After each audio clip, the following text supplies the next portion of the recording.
Bonjour, je m'appelle Danielle Dubrac. Je suis actuellement dans l'immobilier. Mon parcours est assez atypique, hein. J'avais commencé plutôt en obéissant à mes parents qui se disaient que, comme j'étais bonne en mathématiques, après un baccalauréat, il fallait que je fasse ingénieur.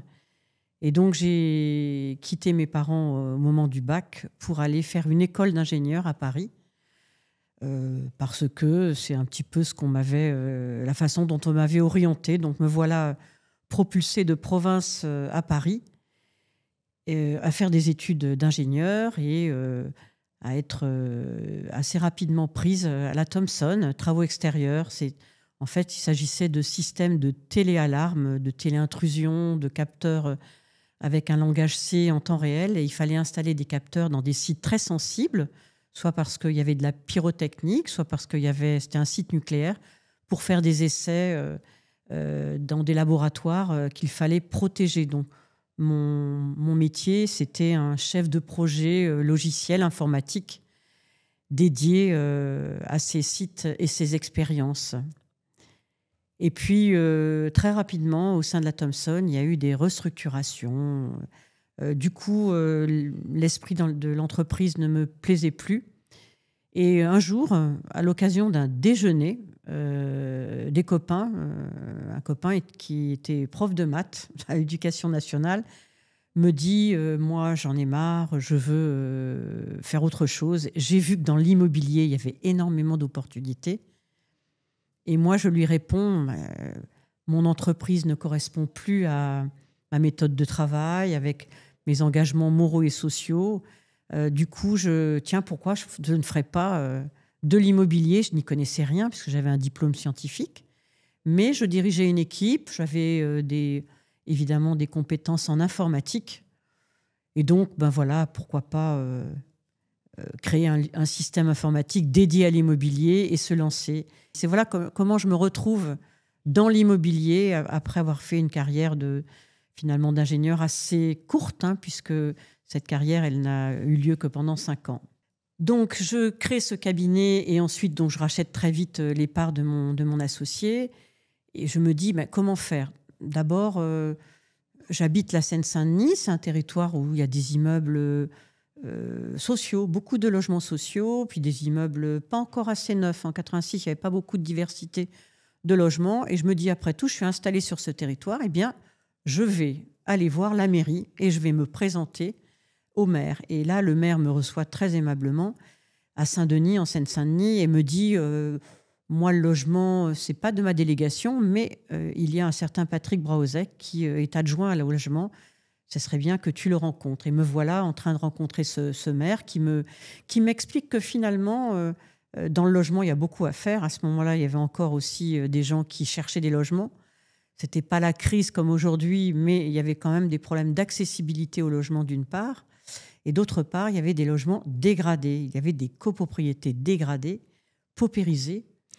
Et ce maire adjoint me dit, après tout, Daniel, tes confrères ne veulent pas de ces immeubles-là.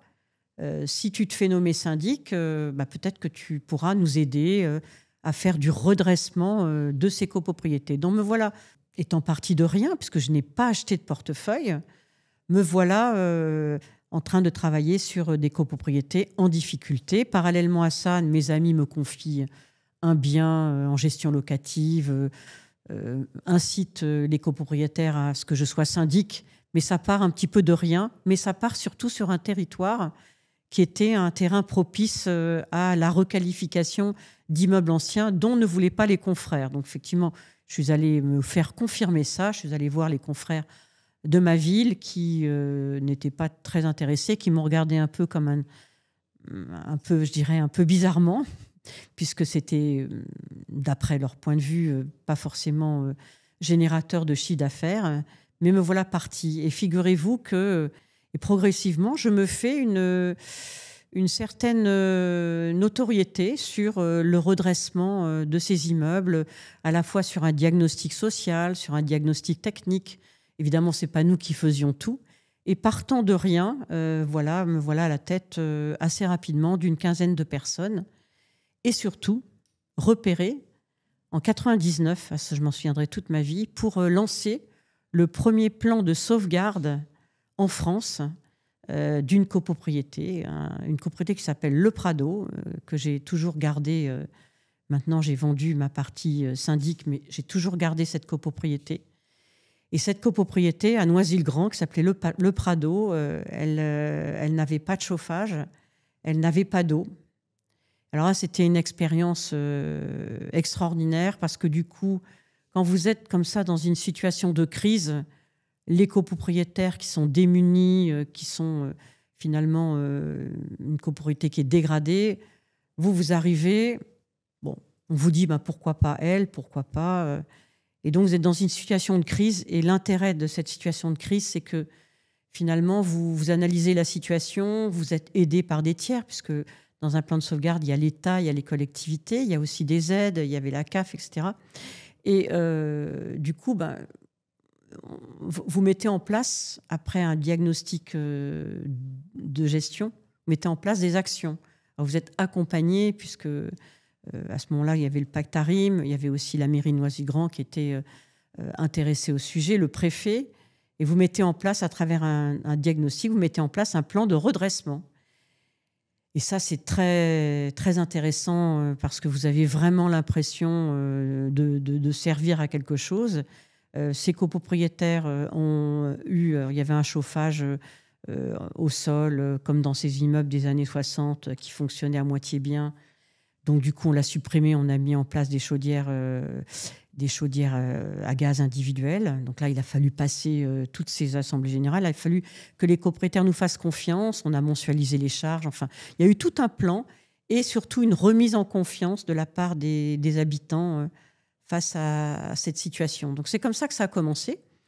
Et comme je n'avais quand même pas énormément d'argent pour démarrer mon activité fin 86, comme j'avais un parcours d'ingénieur, et bien grâce à un Macintosh au départ et un logiciel qui s'appelait Quatrième Dimension, qui était capable de générer des macro-commandes, c'est comme ça que le logiciel de charge de copropriété a été mis en place dans notre cabinet. Et puis après, évidemment, avec un logiciel dédié. D'ailleurs, c'est un logiciel qui maintenant appartient toujours à la société Orisha. Ça, je ferme la parenthèse, mais c'est quand même important de se dire qu'on fidélise ses prestataires et ses partenaires.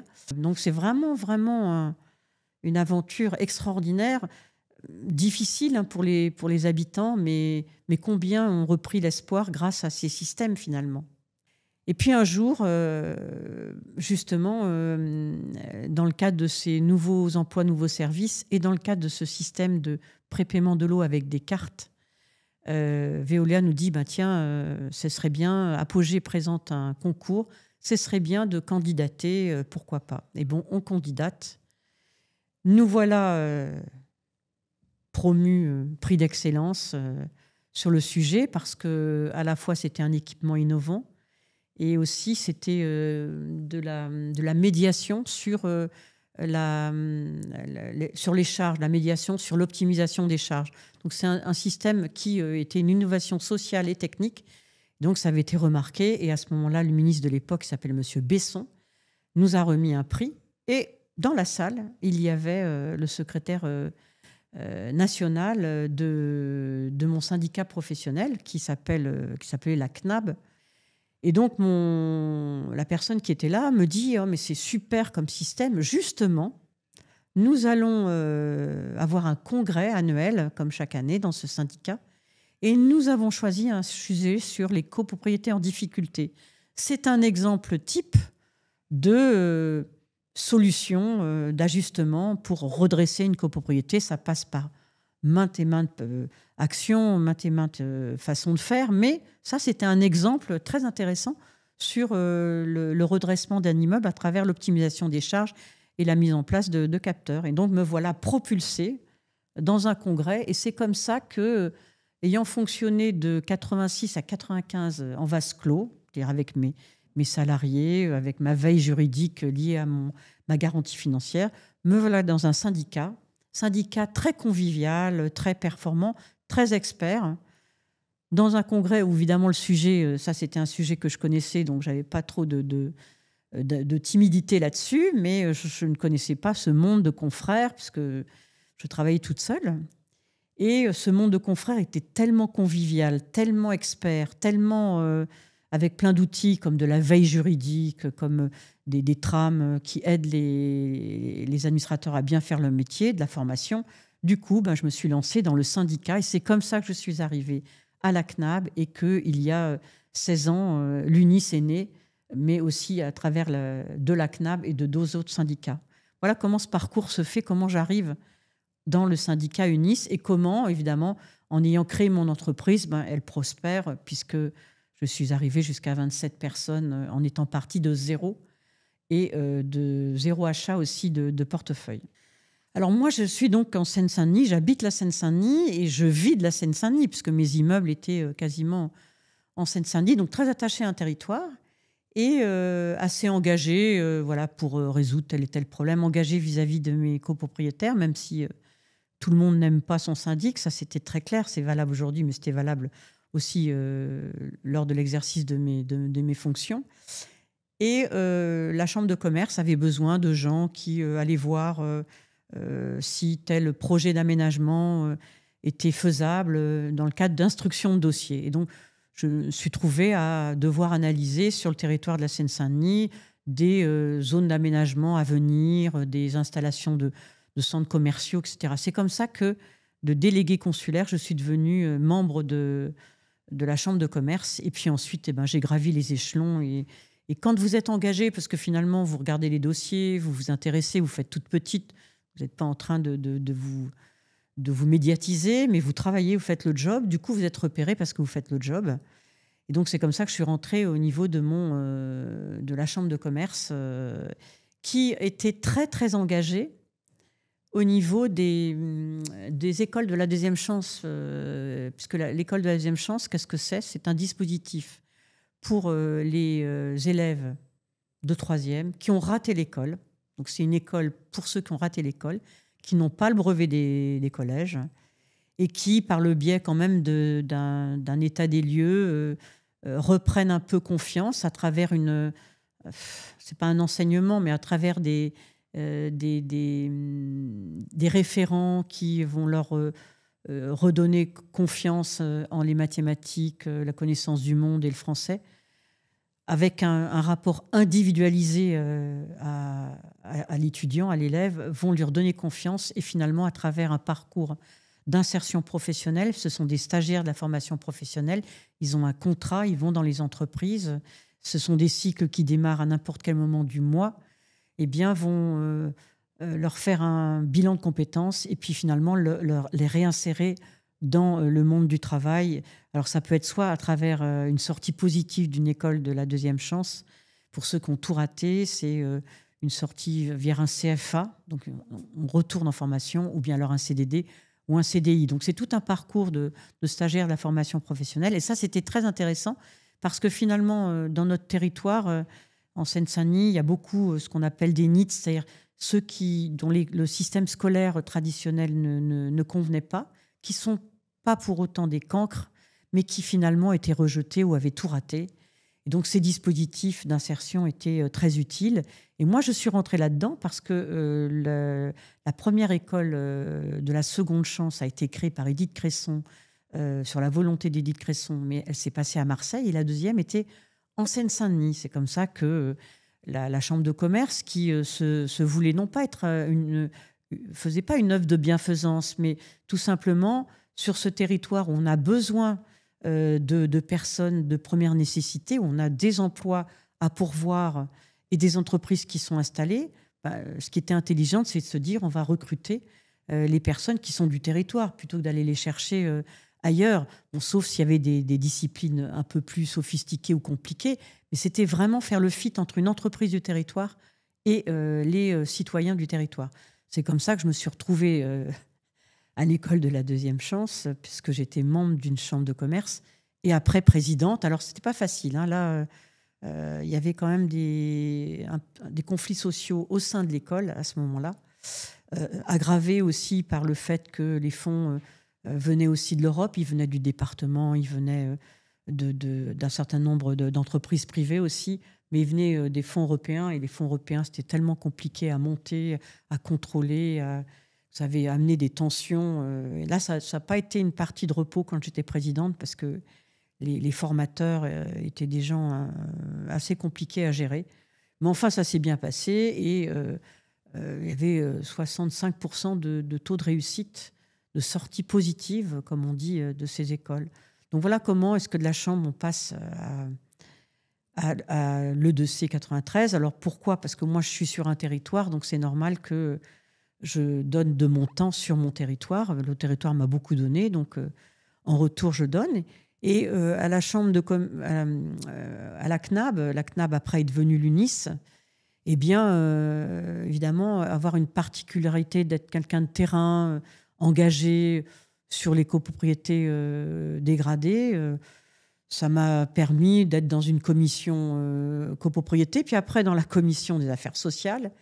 Et puis un jour, voilà, on arrive à être présidente.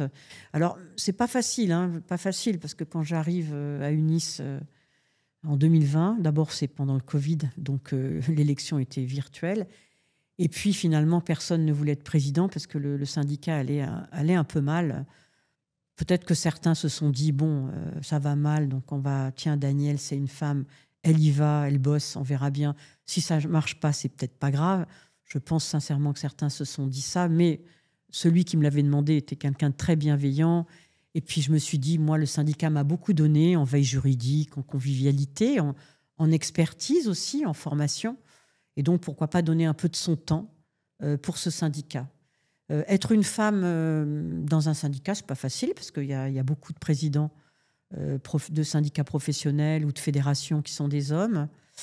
Et moi, j'ai eu l'idée, quand je suis arrivée présidente, de créer un focus au moment du 8 mars.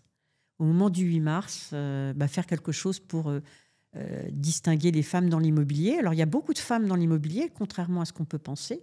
Il y a plus de 80% de femmes, mais c'est toujours au niveau, on va dire, niveau technicien, niveau ouvrier, cadre, ça commence déjà à être un peu plus compliqué. Et alors, dirigeante de groupe ou dirigeante d'agence, ça, c'est le plafond de verre, comme dans d'autres secteurs d'activité. Et puis, c'est un monde, le syndicat professionnel, qui est un peu macho, mais bon, le plus important, c'est de servir la cause, de travailler en collectif et surtout d'être dans l'intérêt général, à la fois de la profession, ça c'est important, défendre ses clients, c'est important. C'est pour ça que de temps en temps, on monte au créneau quand une réglementation n'est pas adaptée aux bailleurs, aux copropriétaires ou aux locataires. Mais c'était important de marquer le coup. La première année, donc, c'était toutes les personnes qui étaient au conseil exécutif de mon syndicat qui ont été mis en valeur. La fois d'après, je me suis dit, tiens, les étudiantes, il y a des étudiantes qui choisissent le fait d'être dans l'immobilier. Pourquoi? Quel parcours? Quel métier? Souvent, les gens préfèrent être gestionnaires ou transactionnaires plutôt que syndic. Bon. Et puis, l'année dernière, il y avait les Jeux Olympiques. Donc, on a remis des médailles à des salariés qui étaient des sportifs de très haut niveau. Donc, on a vu des gens comme ça, des rugbyman, des tennisman, mais de très, très haut niveau, qui avaient participé à des concours nationaux. Et cette année, pourquoi pas interviewer les ministres femmes du logement. C'est comme ça qu'on a retrouvé 5 femmes qui ont un peu, en quelques minutes, décrit un petit peu ce qu'elles avaient fait pour les femmes. Voilà. Donc ça, c'est important, parce qu'effectivement, il n'y a peut-être pas assez de femmes qui sont, je dirais, à des niveaux hiérarchiques élevés dans notre profession. Je pense que c'est quand même les fédérations, quand même des endroits où c'est compliqué de se faire une place. Moi, je n'ai pas de problème, parce que dans mon syndicat, les gens ont été très bienveillants. Qu'est-ce qui pousse à avoir un engagement si fort? D'ailleurs, moi, ce qui m'importe, c'est vraiment le territoire. S'il y avait vraiment des choix à faire, de toute façon, mon mandat d'UNIS va se terminer en 2026, donc c'est très bien. C'est vraiment le territoire. Pour moi, c'est très important, parce que le territoire, c'est la proximité. C'est la proximité avec les gens, c'est la proximité avec les problèmes. C'est à la fois, quand il y a des politiques publiques et que ça redescend sur le terrain, c'est de voir s'il n'y a pas des choses à réajuster, à mieux fonctionner, à mieux s'articuler. Donc, le territoire, c'est important. Et le collectif est très important. Et quand vous êtes engagé, vous êtes forcément engagé, pas que pour vous, vous êtes engagé pour une cause. Nous, c'est le logement, ça aurait pu être autre chose. Donc le logement, il y a tellement à faire, à la fois sur la crise du logement, ceux qui ne sont pas logés. Il y a tellement à faire sur l'articulation entre le privé et le social. Il y a tellement à faire sur l'accès au logement. Et il y a tellement à faire pour les bailleurs aujourd'hui qui sont des gens un peu bafoués, puisqu'on leur met que des taxes, on leur met que des obligations. Il n'y a pas forcément de compensation. Et c'est quelque chose qui est tout aussi important je dirais que l'emploi. Dans les mandats et les engagements bénévoles sur le 2C ou les chambres de commerce, c'est plutôt l'emploi, le développement économique. Et dans l'UNIS, c'est le logement. Donc là, qu'est-ce que vous voulez de mieux que être dans les préoccupations des Français qui sont le logement et l'immobilier. Donc ça, c'est formidable. Et ce qui pousse, c'est l'intérêt général essentiellement. L'intérêt général, qu'on ait toujours des solutions gagnant-gagnant, c'est pas facile parce que on n'est pas toujours bien traité au niveau gouvernemental. Alors ça ne veut pas dire qu'il n'y a pas des gens avec lesquels on s'entend bien. Actuellement, Valérie Létard, c'est quelqu'un de très bien. C'est une femme aussi, qui a eu un sacré parcours politique aussi. Donc c'est aussi une reconnaissance qu'on peut lui avoir. Mais bon, après, on a toujours les problèmes fiscaux, les problèmes comptables, les problèmes financiers qui font que... Et puis surtout, ce qu'il y a, c'est l'instabilité. L'instabilité des règles, l'instabilité des lois. Ça pèse beaucoup, ça pèse beaucoup. Donc, il faut continuer à s'engager pour qu'un jour, on arrive à résoudre cette crise du logement. Moi, ce que j'aime dans mon quotidien aujourd'hui, c'est la relation avec les gens.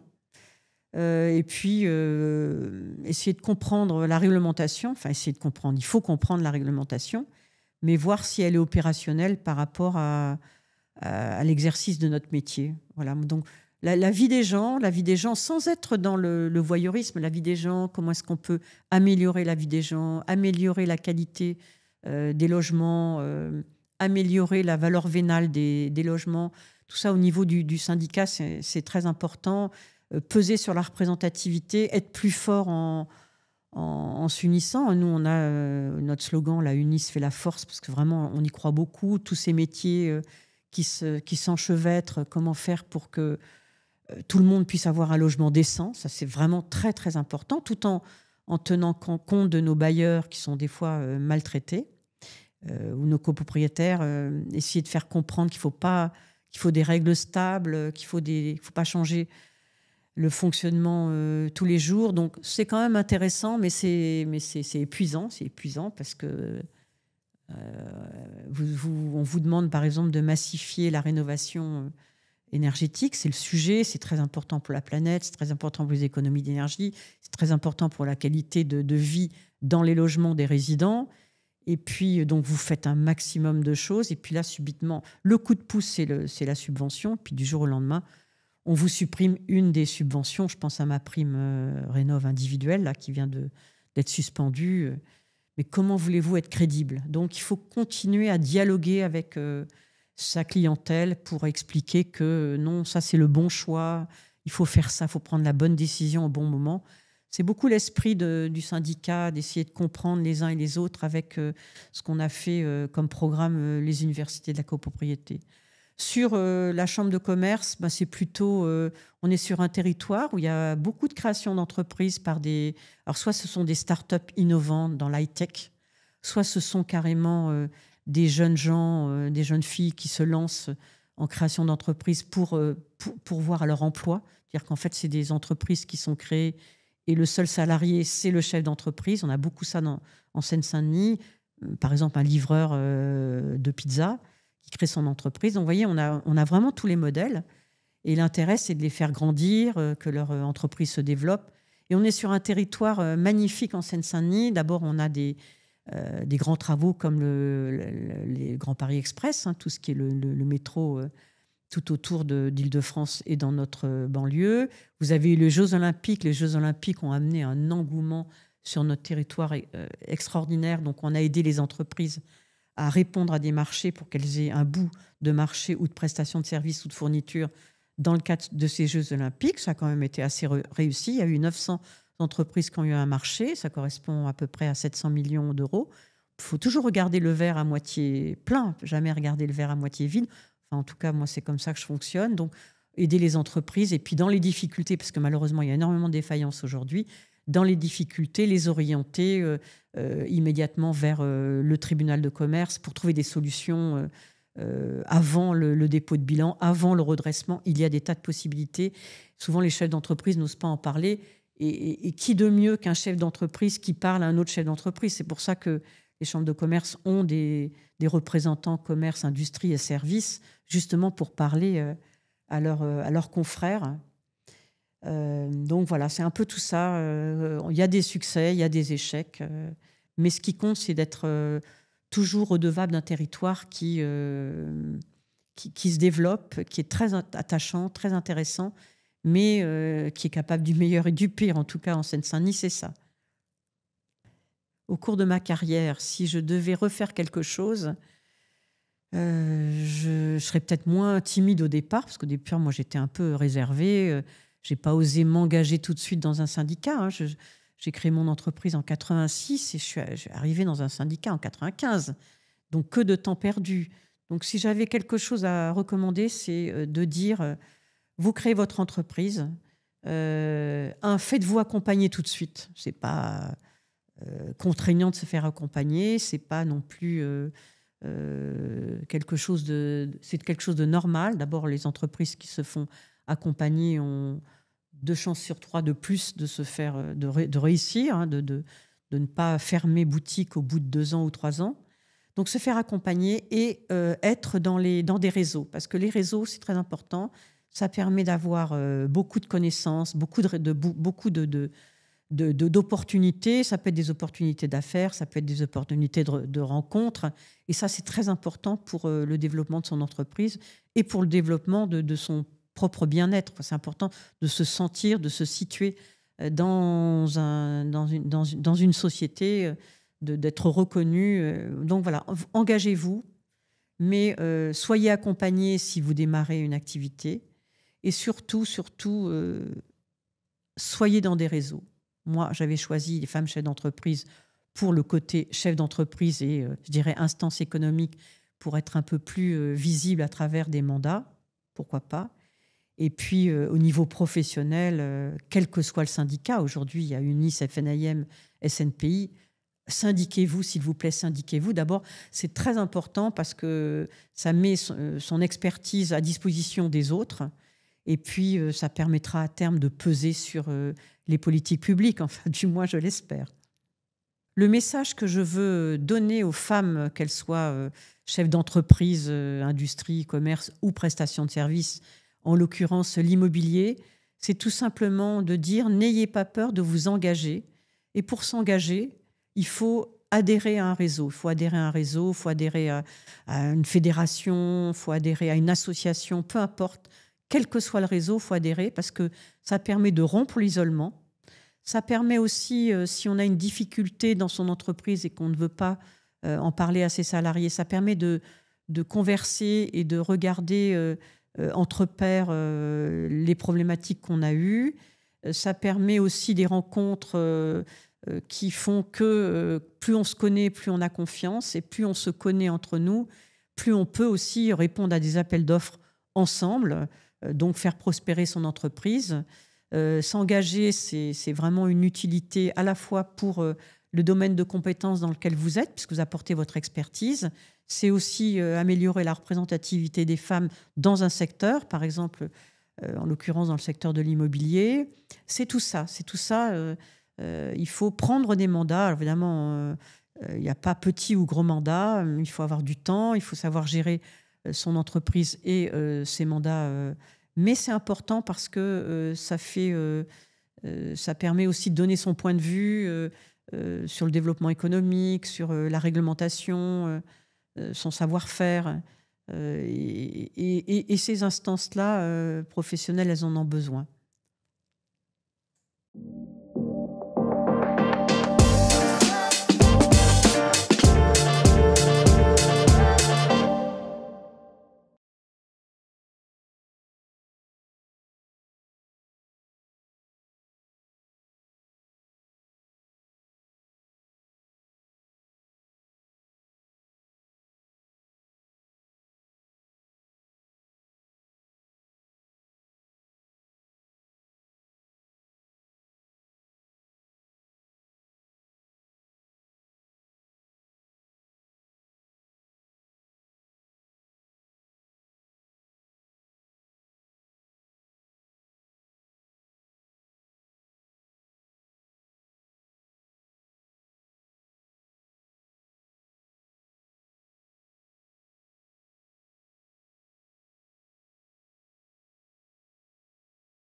Alors, dans le secteur immobilier, mais pas que, hein, engagez-vous. Voilà, engagez-vous. Moi, on n'a pas parlé de ça, mais je fais partie d'une association qui s'appelle l'Association des femmes chefs d'entreprise, qui a été créée en 1945, c'est-à-dire au moment où les hommes partaient à la guerre et puis il y avait des entreprises, elles étaient dirigées par des femmes.